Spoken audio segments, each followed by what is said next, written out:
Video শুরুতেই সকলকে জানাই শুভ দীপাবলির প্রীতি ও শুভেচ্ছা। আলোর উৎসব সকলের ভালো কাটুক, সকলের জীবন থেকে অন্ধকার অংশগুলো কেটে যাক। দীপাবলির মধ্যেও আজকে এমন একটা বিষয় আপনাদের সামনে তুলে ধরতে হচ্ছে, যা কিন্তু এটা প্রতিষ্ঠা করে যে ভারতের সীমান্তবর্তী এরিয়াতে ফের একবার কোনো বড় সড় হামলার পরিকল্পনা পাকিস্তানের মদতপুষ্ট জঙ্গিরা কিন্তু করে চলেছে। এবং আজকে যখন আমাদের গোটা ভারত উৎসবে মুখরিত, ঠিক তখনও আমাদের বর্ডারে সীমান্তে পাহারা দিয়ে সেনাবাহিনী সদস্যরা আমাদেরকে কিন্তু সুরক্ষিত করে রাখছে। বর্ডার এরিয়াতে আজকে এমন কিছু গুরুত্বপূর্ণ ডেভেলপমেন্ট হলো যেগুলো সকলের তো জানা উচিতই, উল্টে আজকে সকলের অন্তত একবার ভারতের সেনার প্রতি শ্রদ্ধা এবং সংবেদনশীলতা জানানো উচিত যে গোটা ভারতবর্ষ আজ উৎসবে মেতে আছে শুধুমাত্র আমাদের ভারতের সেনাবাহিনীর সদস্যদের নিরলস পরিশ্রম করার জন্য। আমি কালকে একটি তথ্য আপনাদের সামনে নিয়ে এসেছিলাম, যেখানে বলেছিলাম পাকিস্তান কিন্তু ড্রোন ওয়ারফেয়ারের চেষ্টা করছে। এই ড্রোন ওয়ারফেয়ার হলো আধুনিক যুদ্ধের নবতম একটি হাতিয়ার।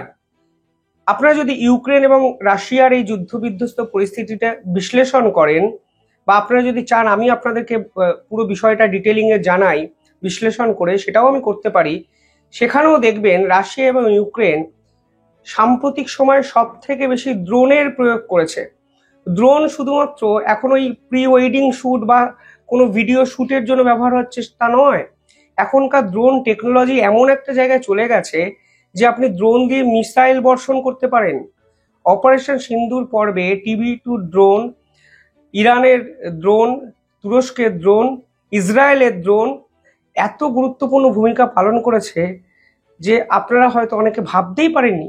আপনারা নয়, দেশের অনেক গোয়েন্দা সংস্থা সেনাবাহিনীর সদস্যরা যখন ব্যাখ্যা করছিলেন তখন বলছিলেন যে পাকিস্তান কিন্তু ক্রমাগত তুরস্কের ড্রোন, TB2 ড্রোন আমাদের দিকে ছুড়ে দিয়েছে, যে আমাদের ডিফেন্স সিস্টেম প্রতিহত করেছে। এবার এই ড্রোনকে নিয়ে ভারতের সেনাবাহিনীর সদস্যরা যে নিঃসন্দেহে ভাবছে তা তো বোঝাই যাচ্ছে।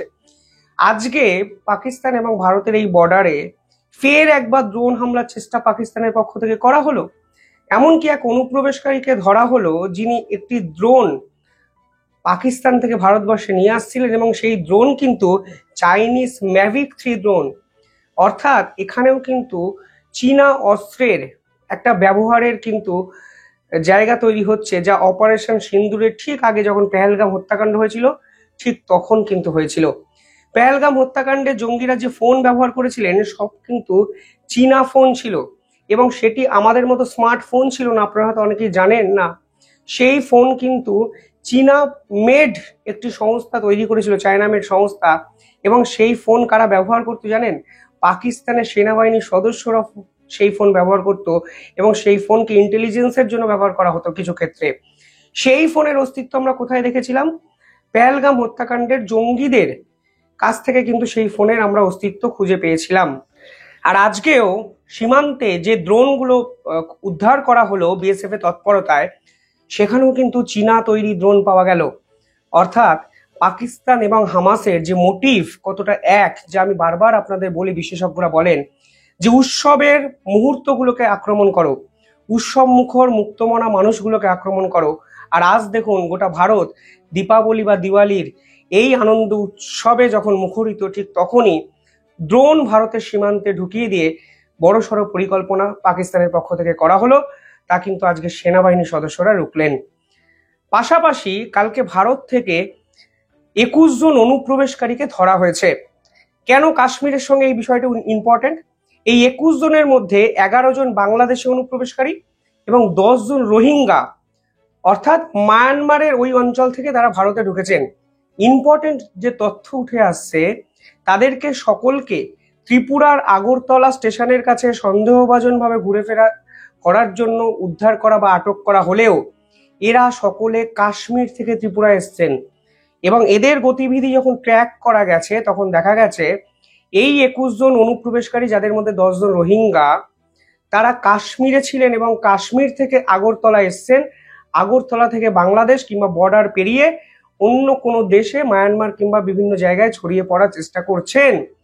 এবার প্রশ্ন হলো, কিসের জন্য কাশ্মীরে গেছিলেন এই রোহিঙ্গারা? কাশ্মীর তো ঘুরতে যাওয়ার জায়গা, অনুপ্রবেশকারীরা কাশ্মীরে গিয়ে নিঃসন্দেহে কোনো কাজবাজ করতে যাননি। ফলে কাশ্মীরের বর্তমান যা পরিস্থিতি, সেখানে এই রোহিঙ্গারা কবে এসেছিলেন, এই রোহিঙ্গারা কোথায় ছিলেন, যেটা ইম্পর্টেন্ট, লোকাল সাপোর্ট কোথায় ছিলেন, শেষ 1 মাস কাশ্মীরে কি কি অপারেশন করেছেন, সেটাই এখন সব থেকে বড় প্রশ্ন। এবং সব থেকে বড় প্রশ্ন, তারা হঠাৎ করে আবার কেন সীমান্ত পেরিয়ে চলে যেতে চাইছেন, এটাও তো আজকে গোয়েন্দাদের কাছে সবচেয়ে বড় প্রশ্ন, যা দীপাবলির মধ্যে গোটা ভারতকে উদ্বেগে রাখতে পারে। আরো ইম্পর্টেন্ট বিষয় হলো, তারা বাংলাদেশে কিংবা মায়ানমারে যেতে চাইছেন, যেই বাংলাদেশ এবং মায়ানমার দিয়ে ক্রমাগত পাকিস্তান এবং পাকিস্তানের মদতপুষ্ট জঙ্গিরা ভারতের সেনার উপরে হামলা করছে। যে জায়গা থেকে এবার পাকিস্তান টার্গেট করবে ভারতকে, অফিসিয়ালি তারা বলেছে, আনঅফিসিয়াল নয়, যে আমরা ভারতের পূর্ব দিক থেকে এবার আক্রমণ করব।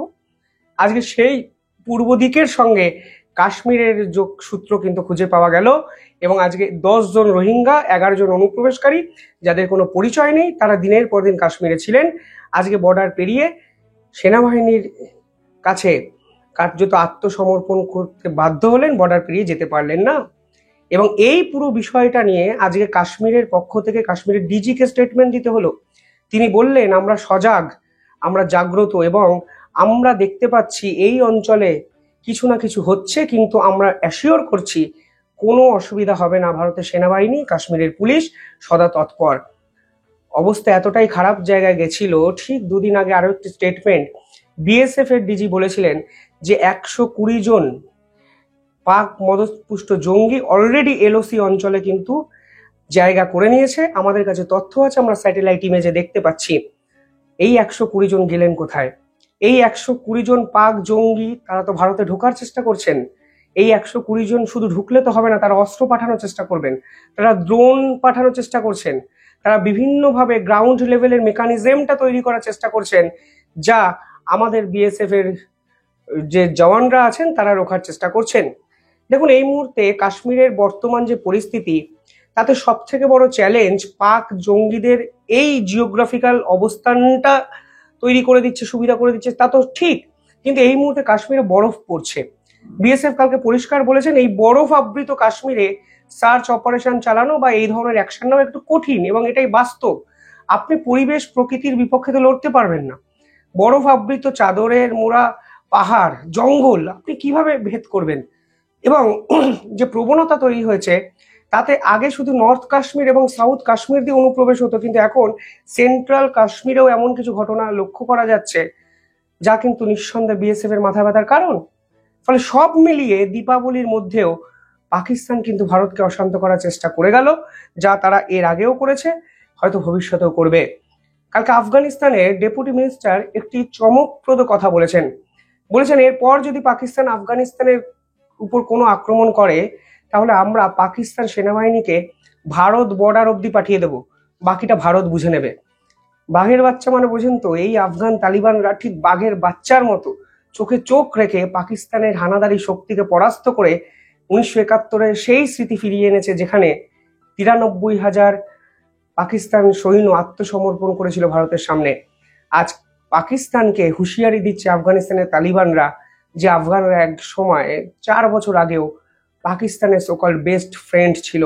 তারা এবার বলছে বাকিটা ভারত বুঝে নেবে, আমরা আপনাদেরকে ভারত বর্ডার অব্দি পাঠিয়ে দেব, আপনাদেরকে আমরা ভারত সীমান্ত অব্দি পাঠিয়ে দেবো, যদি আমাদেরকে আপনারা ফের আক্রমণ করেন, হামলা করেন এবং আমাদের ধর্মের সঙ্গে কোনো গাদ্দারি করেন, বেইজ্জত করেন, আমরা কিন্তু শেষ দেখে ছাড়বো। সব মিলিয়ে পাকিস্তান সেনাবাহিনীর যে দৈন্য দশা, তা আন্তর্জাতিক স্তরে যেভাবে এক্সপোজড হলো কালকে, তা কিন্তু আমার মনে হয় ঢাকার জন্য পাকিস্তান এবার পারমাণবিক হামলার হুমকি দিচ্ছে। তারা তাদের দেশের একাধিক সংগঠনকে ব্যান করতে চাইছে। তারা এই সকল ইন্টারনাল পলিটিক্সকে চাপা দেওয়ার জন্য ভারতের বিপক্ষে বড় সড়ো অপারেশনের কিন্তু পরিকল্পনা করছে, যা এই সকল জিনিস মানে এই সকল তথ্য আমাদের সামনে আরো একবার কিন্তু প্রতিষ্ঠিত করলো। যাই হোক, দীপাবলি সকলের ভালো কাটুক। ভারতের সেনাবাহিনীর জওয়ানরা আজকে সীমান্তে দুর্ধর্ষ একটি অপারেশন করেছেন, এবং ভারতের সেনাবাহিনীর জওয়ানরা মনে করছেন যে কোনো মুহূর্তে পাকিস্তানের জঙ্গিরা অনুপ্রবেশ ঘটিয়ে ভারতবর্ষকে অশান্ত করতে পারে, কিন্তু তারা সদা তৎপর, জাগ্রত, আমরাও সুরক্ষিত। সব মিলিয়ে পাকিস্তানকে শেষ করা না অব্দি আমার মনে হয় এই যে অকারণ টেনশন, এই অকারণ যে জঙ্গি আতঙ্ক, তার কোনো নিরামূল বা নিরাময় হবে বলে তো আমার মনে হয় না। যাই হোক, আপনারা কিভাবে দেখছেন পুরো বিষয়টি কমেন্টে জানাবেন। দেখতে থাকুন দ্য ইন্ডিপেন্ডেন্ট বেঙ্গল। সকলের খুব ভালো কাটুক দীপাবলি, সকলের দিওয়ালি ভালো কাটুক, ভালো থাকবেন। ধন্যবাদ।